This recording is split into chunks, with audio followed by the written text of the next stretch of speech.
Hello everyone and welcome to your biology session. Today, we are diving into a fascinating topic, the digestive system. Specifically, we'll explore why our bodies absolutely need this incredible system to survive and thrive.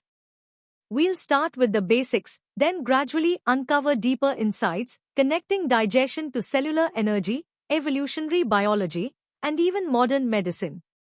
Get ready to embark on an exciting journey through the core of what keeps us alive. Let's kick things off with the easy level. We'll explore the fundamental reasons why we eat and what digestion actually means for our bodies in simple, easy to understand terms. Have you ever wondered why you feel hungry? It's your body telling you it needs fuel. We eat food for three super important reasons. First, for energy. Just like a car needs petrol, our bodies need energy to move, think, and even breathe. Second, for growth. Especially when you're young, food provides the building blocks to help you grow taller and stronger. And third, for repair. Our body cells are constantly working and wearing out, and food gives us the materials to fix them and make new ones. These vital substances in food are called nutrients. Now, imagine trying to squeeze a whole watermelon into a tiny bottle. Impossible, right? Our food, like a big sandwich, is made of large, complex pieces that are too big for our tiny body cells to use directly.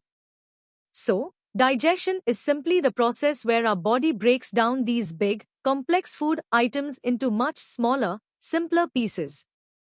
Think of it like a food processor inside you. For example, when you eat a chicken sandwich, digestion breaks down the protein from the chicken into tiny amino acids, which our cells can then absorb and use. Without this breakdown, all that yummy food would just pass through us unused. Time for some quick practice questions to check your understanding of the basics. Get ready to answer. Q1. What are the three main reasons we eat food? Q2. Define digestion in your own words.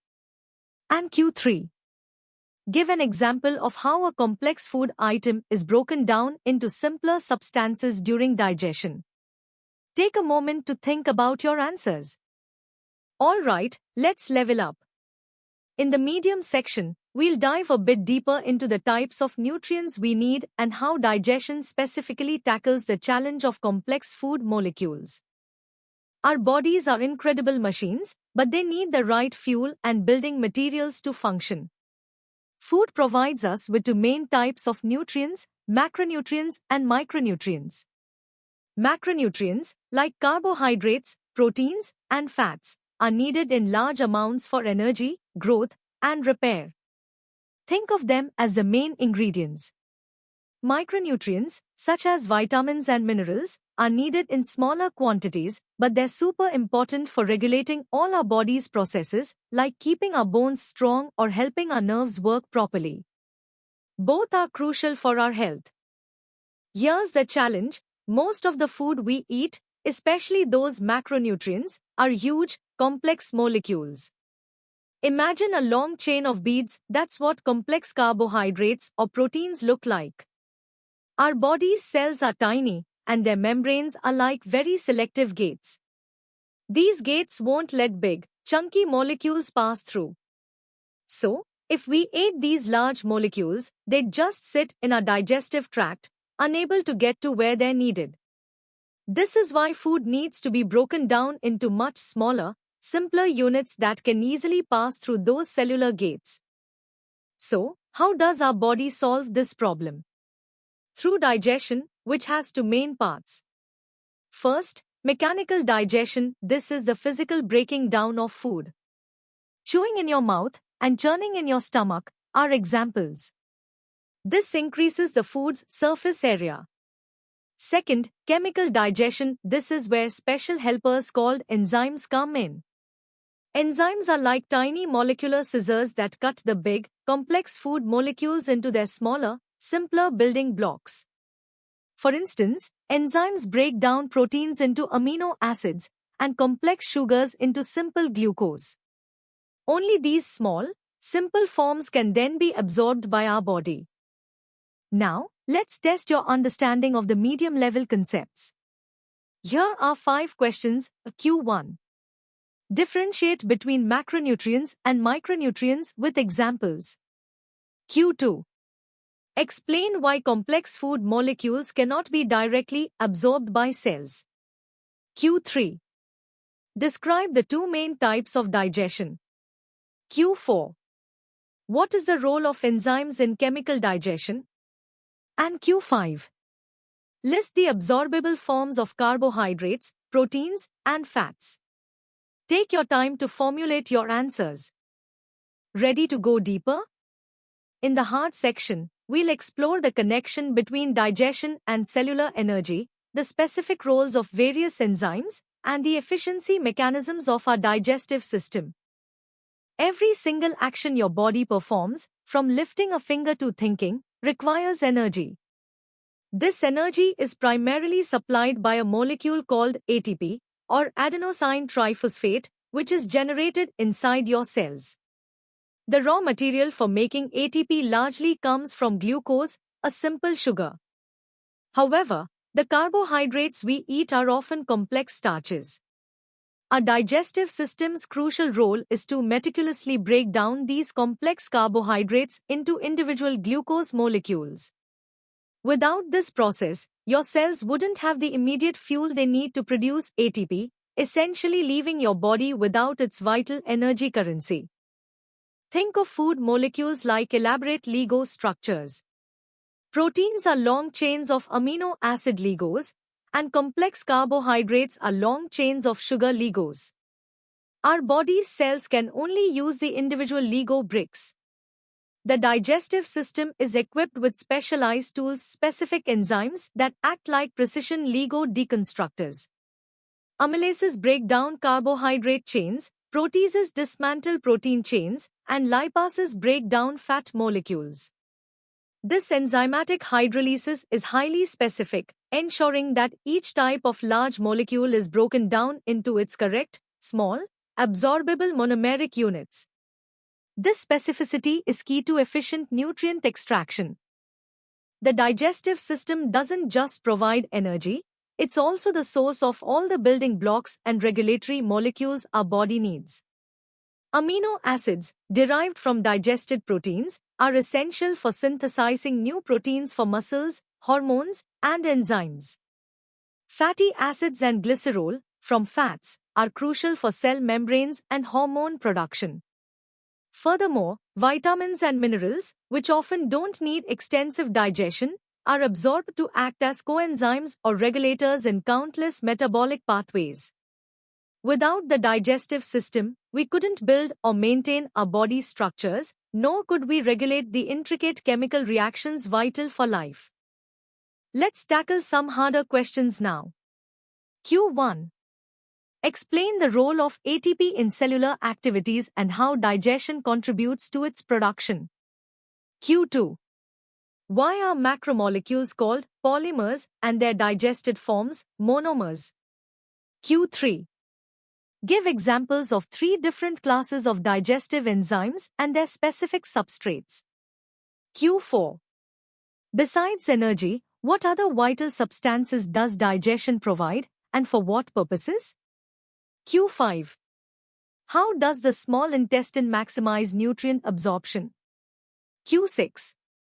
What are the consequences of malabsorption for the human body? And Q7. Briefly explain the importance of pH regulation in different parts of the digestive tract. Good luck! Alright, for those seeking the ultimate challenge, we are now entering the hardest level. Here, we'll explore the evolutionary journey of digestion, its bioenergetic principles, intricate regulatory mechanisms, the role of our gut microbiome, and even clinical insights. Prepare for a comprehensive dive. The evolution of the digestive system is a cornerstone of multicellular life. Early organisms relied on intracellular digestion, breaking down food within individual cells. But as life forms grew larger and more complex, this became highly inefficient. The development of an external digestive cavity, and later a continuous alimentary canal, allowed for extracellular digestion. This innovation meant organisms could process larger food quantities continuously, leading to specialized organs like the stomach and intestines. This evolutionary leap was critical for supporting higher metabolic rates, increased mobility, and ultimately, the diversity and complexity of animal life we see today. From a scientific and engineering standpoint, the digestive system is an optimized biochemical reactor. It's designed to efficiently extract chemical energy from complex organic molecules. This isn't just about breaking bonds, it's about maximizing the net energy gain. The entire process, from mechanical grinding to enzymatic hydrolysis, aims to convert complex, unusable energy stores into simple, absorbable forms with minimal energy expenditure by the system itself, thereby optimizing the net energy gain for the organism. At its core, digestion involves a meticulously orchestrated series of molecular transformations. Enzymes, which are biological catalysts, drive these hydrolysis reactions with incredible specificity. Each enzyme, like salivary amylase, pepsin, or pancreatic lipase, targets particular chemical bonds under specific pH and temperature conditions. For instance, pepsin functions optimally in the acidic environment of the stomach, while pancreatic enzymes prefer the alkaline conditions of the small intestine. This precise coordination, coupled with the sequential action of different enzymes along the digestive tract, ensures complete breakdown of macromolecules into their constituent monomers, which are then ready for absorption. It's a symphony of molecular activity. The digestive system isn't just a passive tube, it's a dynamic, highly regulated system. Its activity is finely tuned by a complex network of neural and hormonal signals. The enteric nervous system, often called the gut brain, controls local reflexes, while hormones like gastrin, secretin, and cholecystokinin act as chemical messengers, coordinating processes like enzyme secretion, bile release, and gut motility. This sophisticated regulation ensures that digestion is initiated at the right time, proceeds at the correct pace, and adapts to the type and quantity of food ingested. It's a prime example of biological feedback loops optimizing physiological function for maximum efficiency and nutrient assimilation. Now for the first set of challenging questions. Q1. Discuss the evolutionary advantages of extracellular digestion over intracellular digestion. Q2. Explain how the digestive system functions as a biochemical reactor from a bioenergetic perspective. Q3. Describe the molecular mechanism of enzymatic hydrolysis in digestion, referencing specificity and reaction kinetics. Q4. Elaborate on the coordinated neural and hormonal regulation of digestive processes, providing examples of key hormones. Q5. How does the gut microbiome contribute to human digestive function and overall health? Think critically for these. Here are the final 5 questions to truly test your mastery of the digestive system's necessity. Q6. Compare and contrast the digestive adaptations found in a typical herbivore, example cow, versus a carnivore, example lion. Q7. Discuss the clinical implications of pancreatic insufficiency and celiac disease, linking them to the fundamental need for digestion. Q8. Why is maintaining optimal pH levels crucial for digestive efficiency in different parts of the alimentary canal? Q9. Besides energy, what other vital roles do the monomers derived from digested macronutrients play in cellular function? And Q10. Propose a hypothetical scenario where an organism lacks a digestive system and explain its immediate and long-term consequences for survival. Good luck with these advanced concepts. And that brings us to the end of our deep dive into the need for a digestive system. We've traveled from basic concepts to complex evolutionary and biochemical insights. I hope this session has helped you understand the incredible importance of this vital system. Remember, Learning is a continuous journey. For more such engaging and in-depth educational content, visit synapse.omaps.in. Don't forget to subscribe to our channel for regular updates and more fascinating lessons. Keep exploring, keep questioning, and keep learning. See you next time.